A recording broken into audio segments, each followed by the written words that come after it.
Season's greetings, it's Jules here. Well. It's December, people. Time to drag your Christmas decorations out of the loft and write your letter to Father Christmas. 'Tis the season to be jolly, but we can also jolly well get our knickers in a twist. There is so much to do and organise.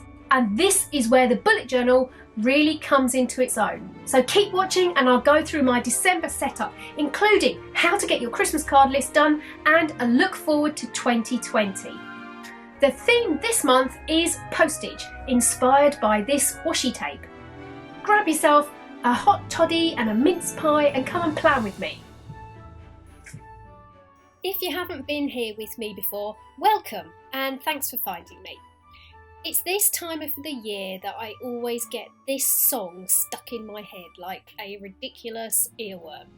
It's the most wonderful time. Yeah, I know, you know it. So that's what I was thinking of when I was doing this page, but I decided this time, instead of doing a separate quote page and title page for December, I thought I'd put them all together in one thing. So joining them is this little sleigh and reindeer combo, and as you can see, Father Christmas is yet to make an appearance, but he soon will. There he is. And I just wanted to make it, because it's all about post and the postal service this month, I decided to draw lots of things that were related to posting, stamps and postage marks and letters and addresses, all that sort of thing. So I thought that would make quite a cool theme. And because we're always also thinking of it being chilly and sort of Greenlandy or Icelandy, then I wanted to put some trees in as well to represent the Northern European, or the Northern Hemisphere anyway. And on the front of some of these envelopes I am writing the names of people who need to receive these letters, namely Father Christmas and Santa, who apparently lives in Lapland, Santa.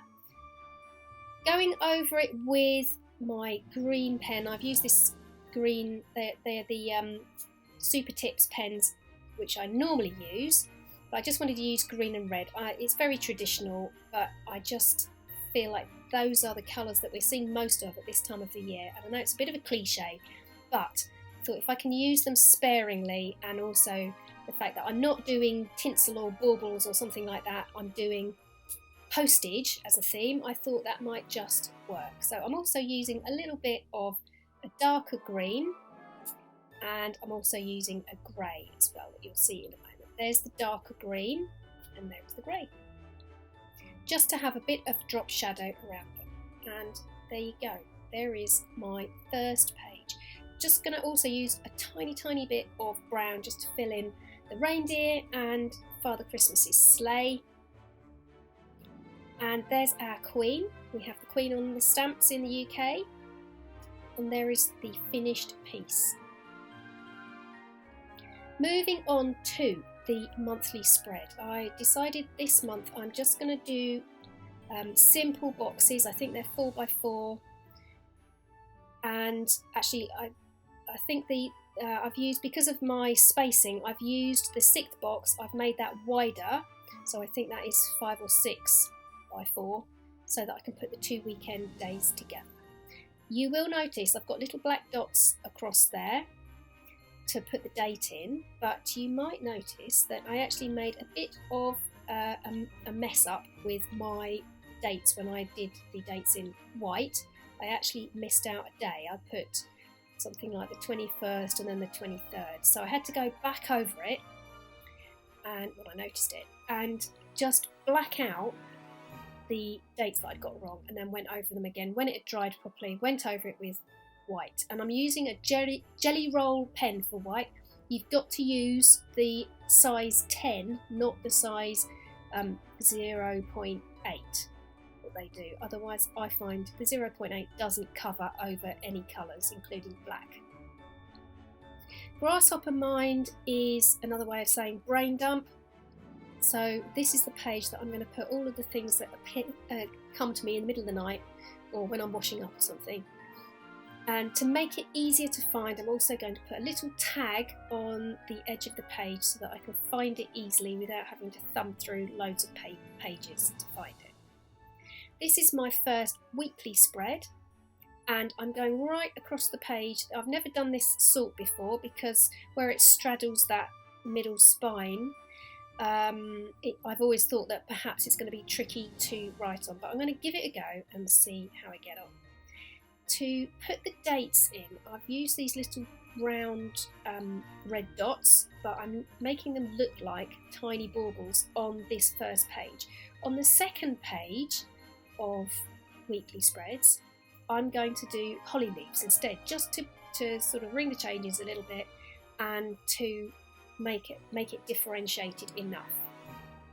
Hopefully I've got enough there for events in the top box and tasks in the bottom box. I always seem to have loads more tasks than events, so I usually try and give myself a bit more space there. And then at the end of all of my weeklies, I've got an end of month stats, which keeps track of all my things like YouTube subscribers and how many MailChimp email addresses I've got, that sort of thing. But also, because it's the last month of the year, I am going to put a yearly one in as well, just to see how I get on. I discovered the joy of bullet journal just over a year ago when I had sort of diaries, calendars and to-do lists all bunched up together, and they were becoming a bit of a burden. I found out that the bullet journal method is the best way to use all of those things rolled into one, and to paraphrase William Morris, it can be both beautiful and useful. While you're watching this setup unfold, if you click the subscribe button in the corner and ding the bell next to it, then I can let you know every time I bring out a new video. And I do videos on drawing, planning and publishing every Friday. I'm a children's book illustrator, so I often do things on books as well, if you're interested in that. And this is a page of Christmas dinner ideas because we have my family have a lot of dietary requirements, so it's never as simple as turkey, stuffing and roast potatoes. In fact, I am one of my sons vegetarian, so I don't cook any meat. I let my husband do that if he wants to. So we always need ideas about things that we can have on Christmas Day. So there, I'm going to brain dump or grasp on my ideas for Christmas lunch. And then on this side, this is a really good way of keeping track of cards or gifts that you need to send. So I've just drawn lots of envelopes, and inside each of those envelopes, as if it's the address, I'm going to put the name of the person that I need to write to or send a Christmas card or gift to. And then when I've done it, I will put a little tick in the corner or a little star or something like that, or maybe even do a drawing in the stamp just to show that I've completed that one. And then on this page, it's a little bit like having a grasshopper mind page, but it's ideas for 2020. It's following on from my November journal. If you've seen that, you'll have seen that I did what worked well and what didn't work so well, kind of a spread. So this is following on from that really, and it's all going to be about the things that I want to do during 2020, particularly to do with business and things that I want to achieve. I've started doing this page, the coming up for, and then putting the next month.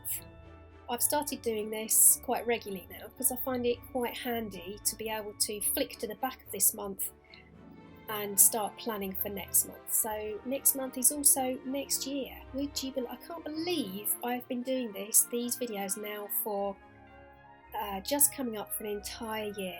I dread to think when I look back at what my January setup was like. I wonder what it's going to be like, whether I'm going to cringe with embarrassment or think, okay, that's okay for a first video. I think I'm going to do a video on setting up your channel at some point in 2020 because I've learned so much this year. So keep tuned if you want to find out some ninja tips for creating your own channel.